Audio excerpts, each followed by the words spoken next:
शेतकऱ्याच्या भाषेमध्ये सांगते, एक पोतं गहू घेऊन गेले, शेतामध्ये पेरले. ऐकताय ना तुम्ही? एक पोतं घरातले घेऊन गेले, शेतामध्ये पेरले. घरातले संपले का राहिले? घरातले काय झाले? संपले. पण शेतामध्ये तुम्हाला हजारो पटीनं परत मिळते, हजारो पटीनं. मग हे तसंच आहे, खिशातले 5,000 रुपये दान दिले ना, करोडने माझा भोलेनाथ तुमच्या पदरामध्ये पडल्याशिवाय राहणार.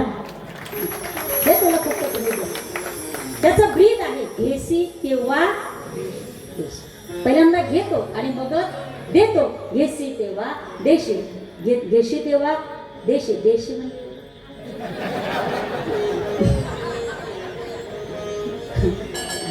काहींचे तर चेहरेच खुल्ले महाराज. देशी म्हणजे ती देशी नाही. देशी शब्दाचा अर्थ होतो देणे, काहीतरी घेणे आणि काहीतरी देणे. त्याचं ब्रीद आहे, त्याला काहीतरी दिलं पाहिजे, दिलं पाहिजे. म्हणून दान धर्मादी कर्माचं या ठिकाणी महात्म्य या ठिकाणी आलेलं आहे.